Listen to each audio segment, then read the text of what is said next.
முந்தா நாள் சென்னை ஹைகோர்ட்ல என் பிள்ளைகளை பார்க்க ஆட்கொள்ளும்போது நான் போட்டிருக்கேன். பார்க்க விட்டு நான் ஏன் போட போறேன்?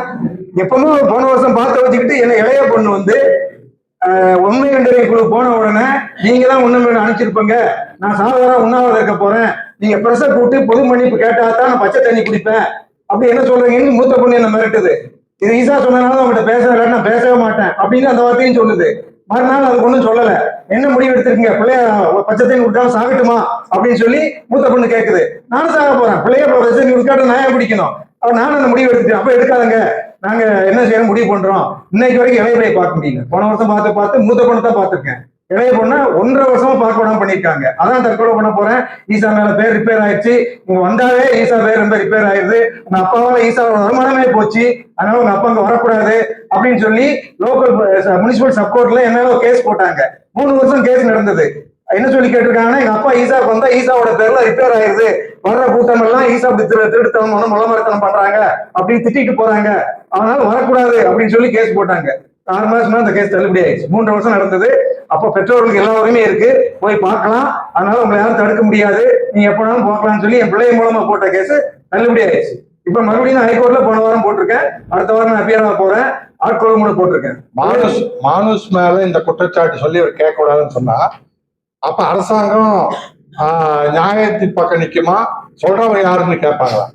என்ன நடந்தது அப்படின்னு அரசாங்கம் கவனிக்கணுமா?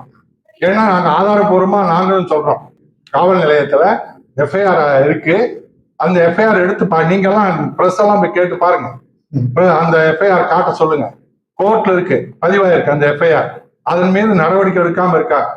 அது எந்த குடிமகன் யார் வேணாலும் சொல்லலாம், நாங்க கடவுள் நம்பிக்கை இல்லாதவங்க தான், ஆனா மனிதர்களுக்காக மனுஷர்கள் தானே பாதிக்கப்படுறாங்க. அந்த பாதிக்கப்பட்ட பெண் குழந்தைகள்லாம் யாரு? இந்துக்கள் தானே, அவங்களுக்காக தான் பேசுறோம். அந்த இந்து பெண் குழந்தைகளுக்காக தான் நாங்க பேசுறோம். பாதிக்கப்பட்டு அவங்க பேச முடியாத ஊமைகளா இருக்காங்க. ஏன்னா பயமுறுத்துறாங்க, குடும்பத்தை அவமானப்படுத்துவாங்க. சார் ரெண்டு விஷயம் சொல்லிடுறேன். இந்த பர்சனல் கொஸ்டின் கேட்டனால என் மேல இருக்க எஃப்ஐஆர் எல்லாம் 307 கூட இல்ல. ஒரு மேஜர் எஃப்ஐஆர் வந்து நாட்டு மேல சதித்திரம் செடிஷன் போட்டது தள்ளுபடி ஆயிடுச்சு. ஜக்தி மேல என்ன எஃப்ஐஆர் தெரியுமா சார் இருக்கு? 302. அந்த ஆளுக்கு அப்ப எதுக்கு கோயம்புத்தூர்ல வேலை, ஆசிரமத்துல வேலை? சரி, இது கூட விடுங்க. அண்ணனுக்கு வயசு வந்து 74 ஃபிட்டா இருக்காரு, டக்குன்னு கோவப்படுறது இல்ல. நீங்க ஜக்கி கிட்ட ஒரு சின்ன விஷயம் கேளுங்க, சின்ன கேள்வி கேளுங்க, 10 உதாரணம் இருக்கு. கட்ட வரைக்கும் திட்டுவோம் அப்படி மனுஷன். பாசிட்டிவ் பிம்பிக்கிறாரு, நம்ம டென்ஷன் பார்ட்டி. யோகா சொல்லி கொடுக்குறாரு, இப்ப என்ன ஆச்சு? மூணுல கழிச்சா மண்டை உடைச்சிட்டாங்களா? கொஞ்சம் சார் 67 வயசு தான் ஆகுது.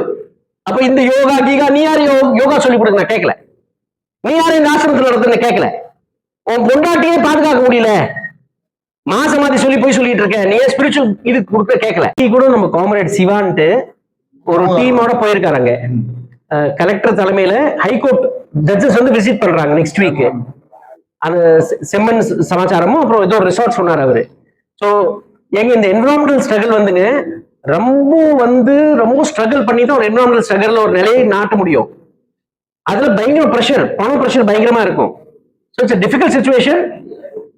சேர்ந்து பண்ணா கூட வெற்றி பெற முடிய மாட்டேங்குது. வெற்றிங்கிறது ரொம்ப தூரமா இருக்கு, ஸ்ட்ரகிள்க்கு பிரச்சனையா இருக்கு. So a lot of people have to look into it. இத ஹைகோர்ட்டுக்கு எடுத்துட்டு போனது சமூக ஆர்வலர் தான் எடுத்துட்டு போயிருக்காரு. ஹைகோர்ட் நீதிபதி நீங்க வந்திருக்காரு. இன்னைக்கு வரல சார், இன்னைக்கு இவங்க வந்து போயிருக்காங்க எல்லாமே.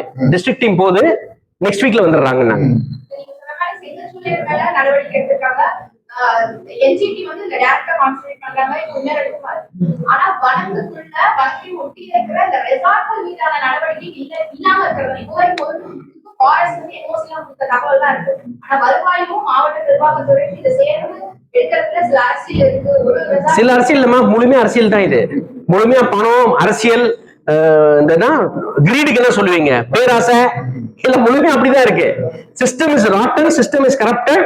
நிறைய அட்டாக் பண்ண வேண்டியது இருக்கு, நிறைய பண்ண வேண்டியது இருக்கு, நிறைய பேட்டில்ஸ் இருக்கு. இன்னைக்கு இந்த ஈஷா பேட்டில்கே பாருங்க எவ்வளவு எங்களுக்கு சோதனை வந்து சோதனை. நாங்க கிரிமினல் மாதிரி நாங்க பதில் கொடுத்துட்டு இருக்கோம்.